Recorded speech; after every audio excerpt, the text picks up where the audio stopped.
compare dibandingkan dengan Allah.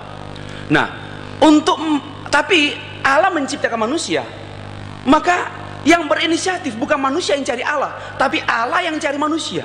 Kenapa? Yang berinisiatif ciptakan manusia siapa? Allah. Ciptaan itu bukan hasil usulan manusia, tapi rancangan Allah, ide Allah, prakarsa Allah, dan Dia juga yang menciptakannya. Dan seperti itu, Dia yang merancang. Dan manusia jatuh dalam dosa. Setelah diciptakan begitu mulia, tapi jatuh dalam dosa, maka terpisah. Maka tidak ada cara lain. Dosa itu artinya terpisah dengan Allah, jauh dengan Allah.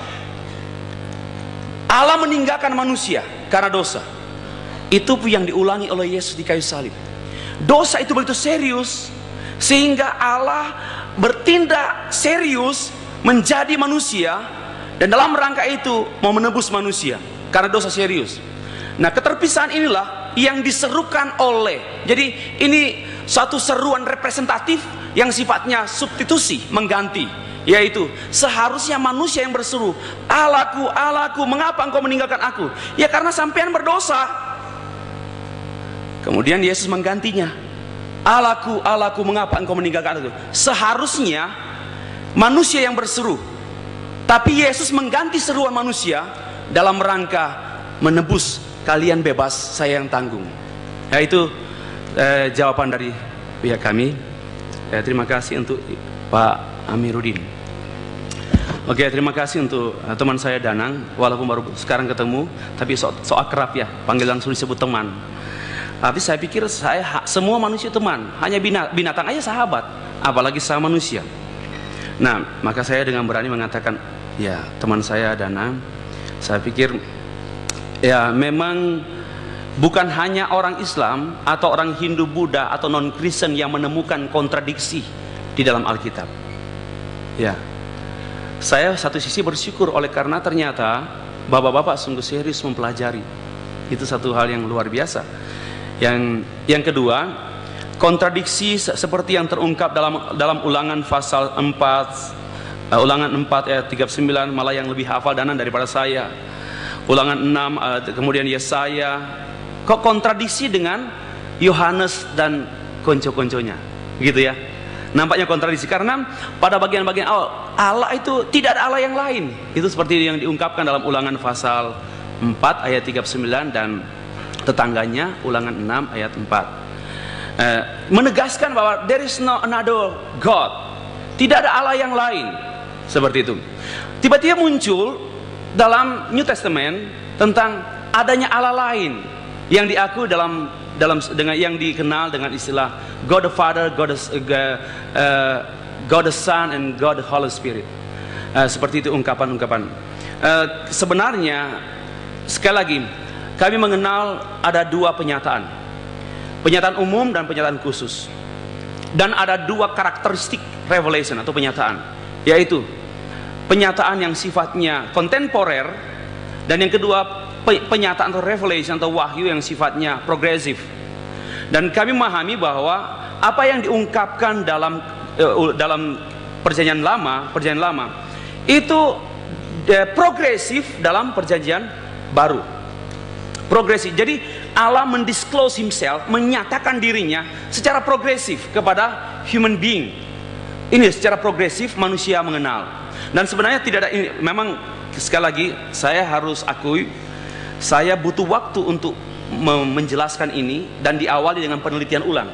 Saya hanya menjawab ini berdasarkan presuposisi dan berdasarkan presuposisi dan keyakinan. Hanya saya butuh waktu untuk menggali secara eksegetis. Secara eksegetis menggunakan sistem hermeneutika teks-teks ini. Saya pikir itulah yang dikehendaki oleh Saudara Danang. Karena kalau saya jawab secara ini juga ngambang, tapi saya usahakan. Sekali lagi, saya butuh waktu untuk menemukan, karena kami juga tidak mau sembarangan jawab. Lebih bagus saya dikatakan bodoh daripada seolah sok membela Yesus, padahal Yesus tidak mau dibela. Tuhan Yesus tidak membutuhkan pembelaan. Karena sekali lagi, kami berdiri di sini bukan sebagai pembela Yesus.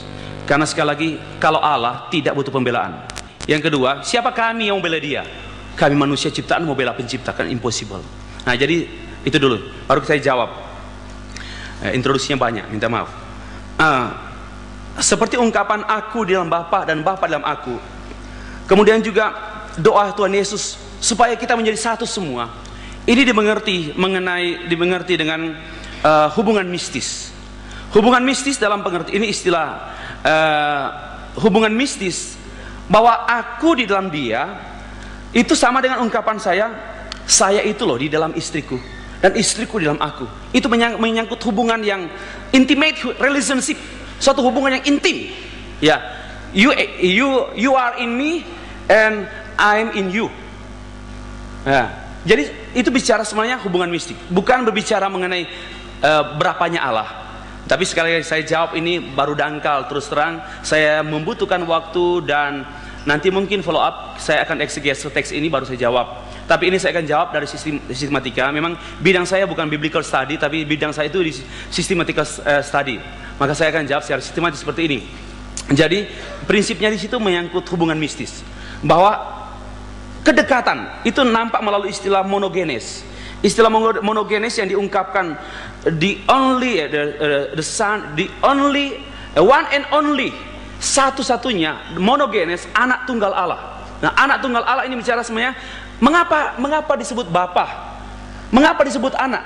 Istilah Bapa dan anak, bagaimana mungkin kok Allah itu Bapa kemudian Allah itu juga anak? Ini hanya supaya dia understandable, supaya dapat dimengerti oleh umat, oleh manusia. Maka Allah menyatakan diri dalam bahasa sebutan manusia, God the Father, ya seperti itu. Kemudian Bapa dan anak ini mengungkapkan tentang istilah hubungan yang intim. Hubungan yang intim, sekali lagi saya tidak akan menjawab dengan memuaskan, oleh karena sekali lagi saya berada dalam arena misteri. Pertanyaan ini berada dalam arena misteri, dan saya akan give up untuk menjawab secara logis karena ini arena misteri. Tapi yang saya tahu arena yang Allah bukakan untuk kita bahas yaitu Revelation. Saya akan memahami bahwa Allah Bapa Anak itu diungkapkan hanya mengungkapkan keintiman, hubungan yang intim yang tidak bisa dipisahkan. Ya. Kemudian juga bagaimana orang percaya 12 murid menjadi satu dengan Yesus sehingga dan Bapa. Sehingga tadi disebut 14, sebenarnya 15. Yaitu dengan Roh Kudus, tetapi satu murtad, yaitu Yudas. Begitu. Nah, saya tidak bisa sok bilangan. Kita kembali kepada Allah itu esa.